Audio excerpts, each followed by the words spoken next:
This letter is for whoever finds it, and anyone else who cares. I just don't know if I can do this anymore. I'm tired of life, really. It's so hard. It's hard to explain what's going on in my head. Anger, even confusion maybe, but it's heavier than that. It hurts more than that. But it doesn't matter. You have your own problems to deal with. I'm sorry for what I've put you through. I never meant to hurt all of you so much. But what's done is done. The kids at school are right. I'm a loser. I'm stupid. I'm a freak who's too much for anyone to deal with. It's just time for me to stop being a burden to everyone around me. As tough as this may be for you now, I'll at least be one less thing for you to worry about. You'll be better off without me, even if you don't think so right away. I'm sorry. This is the only thing I knew that would end the pain that I'm feeling. I'm sorry for not being a person that would make someone proud. Please forgive me.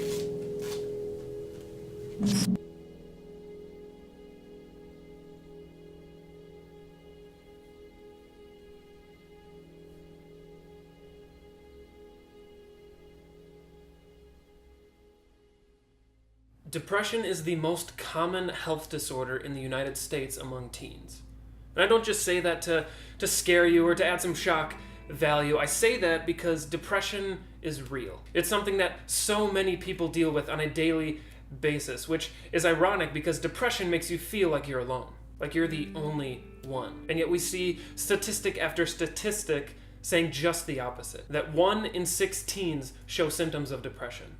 And that 25% of all deaths in people aged 16 to 24 are related to depression leading to suicide. That's 1 in 4 deaths from people aged you to me. And the scariest part is that those numbers, they're only going up. And so the question is, what do we do?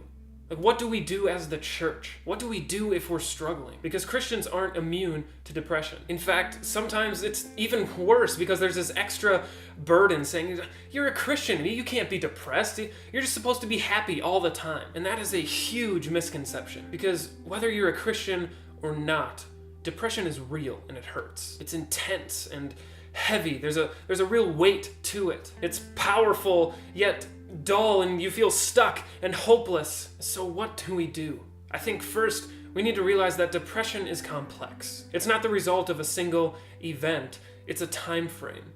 And there's a timeline full of ups and downs. It really is complex. And that's because depression affects all aspects of you. You're affected physically. You don't want to move. You feel stuck and weak and unable. You're affected cognitively, which is one of the great challenges of depression because the cognitive reasoning that you so desperately need to get your mind thinking and fighting and firing again on all cylinders is impaired deeply by the very disease that you're trying to address. And it affects you emotionally and spiritually as well. And you just kind of end up feeling caught in this vicious cycle of darkness because of the interconnected nature of your being. But let me first just say this. Depression is not God's will for you. Let me say that again. Depression is not God's will for you. He did not make you depressed. He doesn't want you to be depressed. His heart breaks for you. And it's not necessarily anyone or anything's fault, but it's the direct result of living in a fallen world. But I think it's also the result of a poor perspective. We have all sorts of unmet expectations, and we just make constant comparisons of ourselves to the perfected and filtered images we see. And that's just part of the culture we live in. Maybe we take a lot of selfies, which, if you notice, puts us at the center. We take picture after picture where we are the central focus, and that can be dangerous. Because the more time that we spend adding filters and tweaking images, the thicker our blinders get to the world around us. And I think it might actually be helpful for us to turn our camera around so we can see the world around us, to see that we have a context and that things happen all the time in the world around us where we aren't the central focus. But it's not necessarily our fault. I mean, we live in a culture and we're bombarded with media that continues to tell us that the world is all about us, that it's all about you, and that it's less about others. We need to shift our perspective because it bleeds into our theology and what we think about God and our faith and the people around us. We believe this idea that we are special and that God only loves us when we feel special. But that's backwards. God is special. And our specialness is found in Him, not the other way around.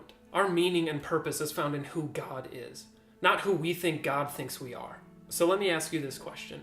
Where do you find meaning? Do you need a change in perspective? Do you believe that God is with you in the dark places? That in the midst of all of the emotions and feelings of hopelessness and feeling stuck, like you just can't take another step, and even if you did, you would just sink deeper in the muck that you're standing in. Do you believe that God is with you in the dark places? And it may be hard to see him, but I promise you, he is there.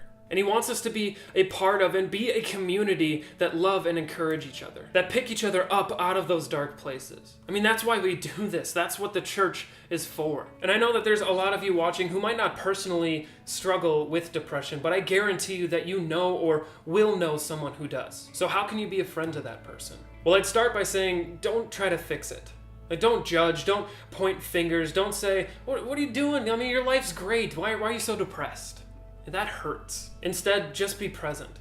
Ask how things are going. Be a listening ear. Remind them that you are always there for them, to lift them up and point them towards Jesus. Because they don't need a judge. They need a friend. So just be there. Pray for them.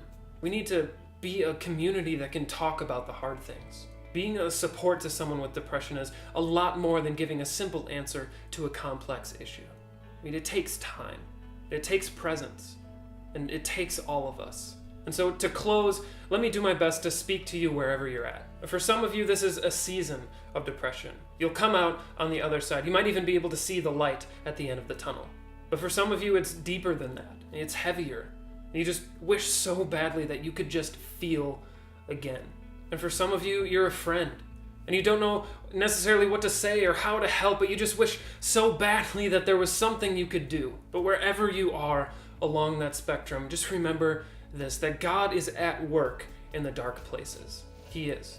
And if you don't believe me, just open up your Bible and read over and over again how God works in the lives of those in dark places. In places like Psalm 42 and 43, where we see a picture of David just battling it out with his depression, all the way to the New Testament, where we see Jesus crucified on the cross. That moment there when all hope was seemingly lost. Darkness had fallen in the weightiest of ways, and there was just no sense of hope left. We know that in that darkness, in the 3 days leading up to the resurrection, God was at work. God was and is working in the darkness. And that's the same for you and for me and for your friends. In the midst of the darkness, God is working towards salvation.